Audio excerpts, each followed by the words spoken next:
सैन्य शक्ति में कोई देश ठहरता नहीं था। यद्यपि वक्त के साथ आज भारत का सामाजिक, सांस्कृतिक, आर्थिक और राजनीतिक पतन हुआ। बहुत प्रश्न हैं हमारे सामने। 1 करोड़ से ज्यादा गोवंश की हिंदुस्तान में हर वर्ष हत्या होती है। ये मेरे अपने नहीं, ये सरकार के मंत्रालयों के आंकड़े हैं। और 1 करोड़ से ज्यादा गोवंश को कत्ल करने के लिए बांग्लादेश भेज दिया जाता है। उससे हमारे हृदय में गहरी वेदना होती है कि जिसको हम मां कहते हैं, हम उसको भी नहीं बचा पाए। और भारत माता के जिस्म पर भी बहुत गहरे घाव और फफोले हो गए हैं। अब हर देशभक्त के हृदय में एक संकल्प है कि मैं अपनी प्राणों की आहुति देकर के अपने आप को न्यौछावर करके भी अपने भारत को बचाऊंगा। ऐसा संकल्प जन जन में जगा।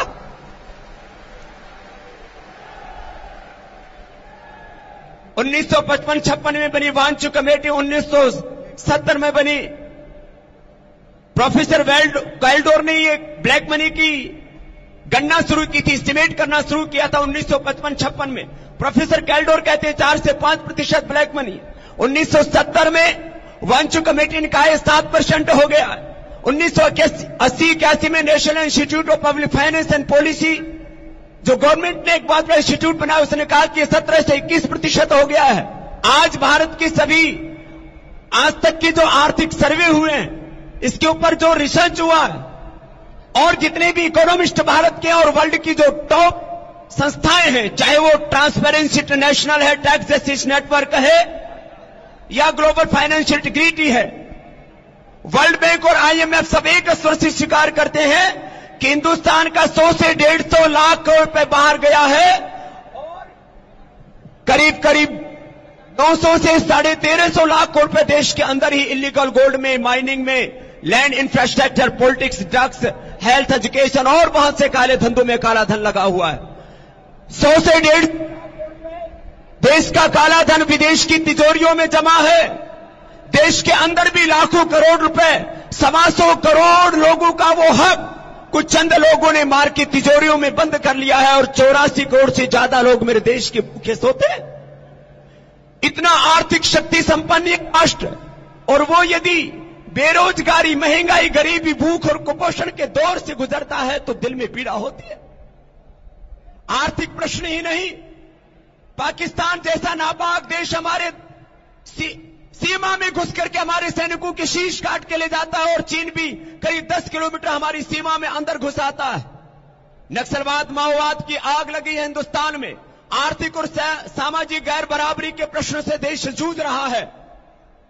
चारों तरफ घनघोर संकट हैं।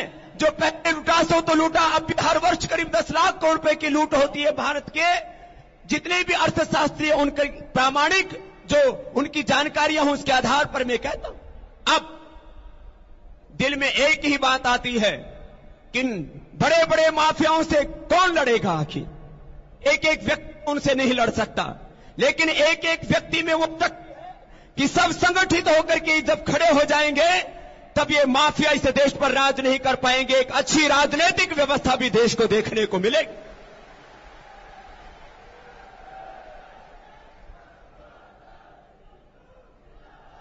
देश के संतों ने व्यक्ति निर्माण, चरित्र निर्माण के साथ राष्ट्र निर्माण के कार्य में एक बड़ी भूमिका युगों युगों से निभाई है। जब जब देश, धर्म और संस्कृति पर कोई बड़ा संकट आया है, तब संतों ने ही बेड़ा पार लगाया है। आज भी देश की आध्यात्मिक शक्ति इस मंच पर विराजमान है, और इनकी ओर देश के करोड़ों लोगों की निगाहें टिकी हुई हैं।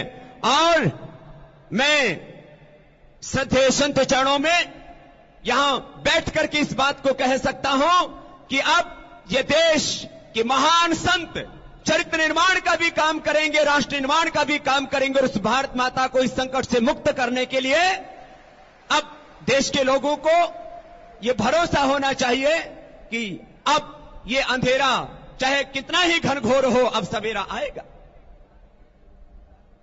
कई दिनों से प्रश्न उठ रहा है, इन महापुरुषों की पावन उपस्थिति के बीच में इस आध्यात्मिक कार्यक्रम में आचार्य कुलम के उद्घाटन इकलौते नरेंद्र मोदी को ही क्यों आमंत्रित किया गया। तो मैंने कहा, भाई यह आध्यात्मिक कार्यक्रम है, और नरेंद्र भाई मोदी जी की अध्यात्म में गहरी निष्ठा है। बस इतना ही है, हम लोगों के गैरवे कपड़े हैं, इसी में ब्रह्मचार्य का व्रत लेकर के देश की सेवा में लगे।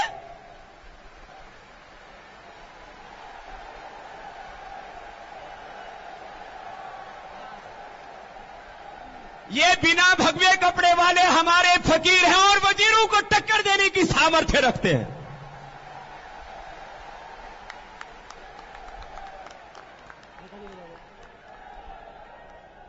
आपके मुखों से उठते हुए जयघोष बहुत कुछ कह रहे हैं। नरेंद्र भाई मोदी जी ने किसी वंश परंपरा से या किसी कुल खानदान की कृपा से आज ये करोड़ों लोगों का प्यार हासिल नहीं किया है, अपितु अभावों और संघर्षों के बीच में ये इंसान आगे बढ़ा है।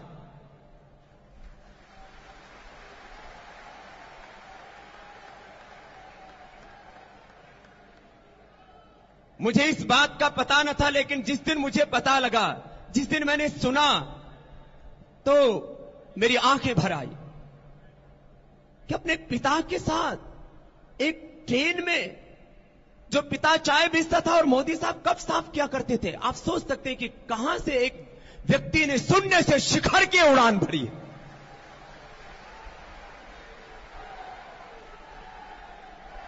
मेरे से बोले, बाबा ये सब संत मोदी जी को आशीर्वाद देंगे। अरे मैंने कहा, संतों ने तो हमेशा आशीर्वाद देने का ही काम किया, संत कभी शाप नहीं देते। शाप तो व्यक्ति को अपने कर्मों से खुद मिलता है।